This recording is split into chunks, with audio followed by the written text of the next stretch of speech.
একজন আইসা আমাকে বলতেছে পেটে ভুঁড়ি হয়েছে, পেট অনেক বড় দেখা যায়, ভালো দেখা যায় না, কি করব। আমি আবার বললাম যে শোনেন, আপনি একটু আপনার ভুঁড়ি নিয়ে অহংকার করেন, তাহলেই দেখবেন অহংকার পতনের মূল। যাই হোক বন্ধুরা, আসসালামু আলাইকুম সবাইকে, আশা করি সবাই অনেক ভালো আছেন। চলে আসলাম নতুন একটা ভিডিও নিয়ে। আশা করি আজকের এই ভিডিওটা আপনাদের কাছে অনেক ভালো লাগবে। বাড়ির বাইরের গাছে রাম চড়ে খায়, আর বাড়ির ভিতরের গাছে রাম ইঁদুরে খায়। ইঁদুরের হাত থেকে আমগুলোকে বাঁচানোর জন্য গাছের সব আম আজকে পেড়ে রাখবো। কিছু কিছু মানুষ আছে না, যারা তাদের অভিজ্ঞতা দক্ষতার কথা মানুষকে জানাতে চায় না, সব সময় তাদের অভিজ্ঞতা এবং দক্ষতার কথা মানুষের কাছে গোপন রাখে। ঠিক তেমনই এই যে আমাদের এই গাছটা নিজের আমের কথা আমাদের কাছে লুকাইছে। বাইরে থেকে কিন্তু বোঝা যাচ্ছে না যে এই গাছে অনেক আম আছে, কিন্তু ভিতর থেকে দেখা যায় এই গাছে অনেক আম। যাই হোক, আষাঢ় মাস পড়ছে, আমের সিজন প্রায় শেষের মধ্যে, কিন্তু গাছের আম এখনো পর্যন্ত একটাও পাকে নাই, কাঁচা কাঁচাই আছে। তবুও গাছের আমগুলো আজকে আমরা পেড়ে রাখতেছি। ঘরে রাখলে মনে হয় 2-3 দিনের মধ্যেই আমগুলো পেকে যাবে। আমার হাজব্যান্ড বড় একটা নগি বাঁধিছে, এই যে বাঁশের নগি, সেই নগি দিয়ে একটা একটা করে সে আমগুলো আজকে পাড়তেছে। প্রত্যেক দিন রাতের বেলা না হলেও 8টা-10টা করে আম ইঁদুরে খায়। এরই জন্যে ভাইয়া আজ কয়েকদিন ধরে বলতেছে আমগুলো গাছ থেকে পাড়ার জন্য, কিন্তু সে ভাইয়ার কথা কানে নিচ্ছিল না। আজকে আবার ইচ্ছা করে গাছ থেকে আমগুলো পাড়তেছে, নিচ থেকে আবার এই আমগুলো আমার মেয়ে কুড়াইতেছে। গ্রামের বাড়িগুলো কিন্তু এরকমই হয়। গ্রামের আশেপাশে, বাড়ির পাশে, বাড়ির মধ্যে, বাড়ির পিছনে, বাড়ির সামনে, রাস্তাঘাটে সব জায়গায় এইসব ফল ফলাদির গাছ থাকে। ফলের সিজনগুলোতে এই যে আম গাছ, জাম গাছ, কাঁঠাল গাছ, এই ফল ফলাদির গাছে বিভিন্ন ধরনের ফল ধরে। আর এই ফলগুলো আশেপাশের মানুষ খায়, বাড়ির মানুষ খায়, ইঁদুরে খায়, চোরে খায়। সবাই কিন্তু এই ফলের সিজনে গ্রামের মানুষ বা গ্রামের যত পশু পাখি আছে সবাই খাওয়ার উপরই থাকে। যাই হোক বন্ধুরা, গাছের থেকে এক এক করে একটা একটা করে আম পড়তেছে। এদিকে আমার মেয়ে আম কুড়াইতেছে, বারবার দৌড়ে এসে এই যে আম একটা কুড়াইতেছে এইভাবে।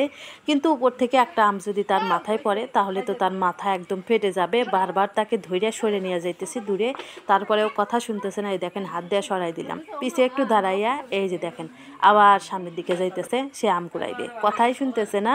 সে আম পাড়া দেখে এত বেশি খুশি মনে হচ্ছে যেন খুশির বাঁধ ভেঙে গেছে। যাই হোক বন্ধুরা, নিচ থেকে যে কয়েকটা আমের নাগাল পাওয়া গেল সে কয়েকটা আম আমার হাজব্যান্ড পেড়ে নিছে, আর উপরে সব আম চলে গেছে, মানে উপরে ধরছে সবগুলো আম, নিচ থেকে নাগাল পাওয়া যাইতেছে না। তাই সে এবার চেয়ারের উপর উঠে নগি দিয়ে আমগুলো পাড়তেছে। অনেকগুলো আম পাড়ছি, এই যে দেখেন এখানে কিন্তু একটা ডালা একদম ভর্তি হয়ে গেছে, আরও আম আছে, সবগুলোই পারবো, আপনাদেরকে দেখাবো। তার আগে একটা কথা, যদি ভিডিওটা আপনাদের কাছে ভালো লাগে থাকে দয়া করে লাইক, কমেন্ট, শেয়ার করে দিবেন, আর আমার এই ছোট্ট চ্যানেলটাকে সাবস্ক্রাইব করে দিবেন। যারা পেজ থেকে দেখলেন অবশ্যই আমার এই ছোট্ট পেজটাকে ফলো দিয়ে দিবেন। যাই হোক বন্ধুরা, দেখেন আমগুলো কিন্তু অনেক বড় বড়। এগুলো একটা গাছেরই আম, যে গাছটা দেখাইতেছে ওই গাছেরই। বাড়ির মধ্যে কিন্তু আরও 2টা গাছ আছে, ওই 2টা গাছের আম পরে পারবো। এই গাছের আমগুলো খেয়ে শেষ করি। যাই হোক বন্ধুরা, এই যে দেখেন অনেকগুলো আমেরই কিন্তু বোটা সহ আছে, এই বোটাগুলো ভেঙে দিব, কিন্তু আগে দেখি যে আর কয়েকটা পারা যায় কিনা। যাই হোক, নিচ থেকে পারার পর আর হাতের নাগাল পাওয়া যাচ্ছিল না নগিতে, তাই একজন গাছে উঠে পড়েছে, গাছ থেকে সে নগি দিয়ে পারতেছে। ওই যে দেখেন একদম নীলাগায় উঠে গেছে, গাছের নীলাগায় উঠে আম পাড়া শেষ। অনেকগুলো আম পাড়ছে দেখেন।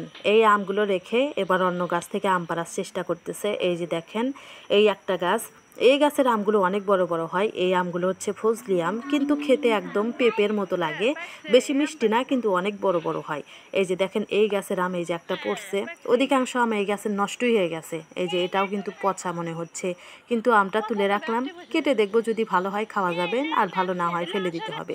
যাই হোক বন্ধুরা, অনেক আম পাড়া হয়েছে, এই গাছ থেকে 2টা আম পেড়ে রাখা হবে। যদি 2 দিনের মধ্যে পাকে তাহলে এই গাছের সব আম আমরা, অনেকগুলো আম পাড়া হয়েছে, আমে একদম গামলা ভর্তি হয়ে গেছে। দেখেন কতগুলো আম। এবার এই আমগুলোর বোটা আমি ছাড়াবো, সেই জন্য বড় একটা গামলায় ঢেলে নিতেছি। এই লাল গামলাটাই এখন আমি আমগুলো ঢালতেছি। এই যে দেখেন অনেকগুলো আম, কত কত আম মনে হয় পাকছে, কিন্তু সবগুলো আমি কিন্তু কাঁচা, ঘরে রেখে এই আমগুলো পাকাইতে হবে। যাই হোক, এই যে একটু কাছ থেকে আপনাদেরকে আমি আমগুলো দেখাইতেছি। এই যে দেখেন আমের বোটাগুলো এখন আমি একটা একটা করে ছেড়ে নিব। আম পেড়ে খান তারা একটু সাবধান হবেন, আমের কষ কিন্তু মারাত্মক, হাতে পায়ে নাকে মুখে যেখানেই পড়ুক সেখানেই কিন্তু ঘা হবে 100%। এই যে দেখেন সাদা সাদা দুধের মতো কষ, এই কষগুলো কিন্তু খুবই মারাত্মক জিনিস, যেখানেই পড়ে সেখানেই ঘা হয়। আমার মেয়ের নাকে একটু পড়ছিল, তার নাকে ঘা হয়েছিল, এই 7 দিন পরে তার ঘা শুকিয়ে গেছে। যাই হোক, এই যে দেখেন কত কষ, এই যে দেখেন, দেখছেন একদম ছিটে ছিটে চতুর্দিকে চলে যাইতেছে, এত কষ। সবাই একটু সাবধান হয়ে এই আমগুলো খাবেন। যাই হোক বন্ধুরা, সবাই ভালো থাকবেন, সুস্থ থাকবেন। পরবর্তী ভিডিওতে আবারও আপনাদের সঙ্গে দেখা হবে। সবাই আমার এই ছোট্ট চ্যানেলটাকে সাবস্ক্রাইব করে দিবেন। যারা পেজ থেকে দেখলেন অবশ্যই আমার এই ছোট্ট পেজটাকে ফলো দিয়ে দিবেন। সবাই ভালো থাকবেন। আল্লাহ হাফেজ।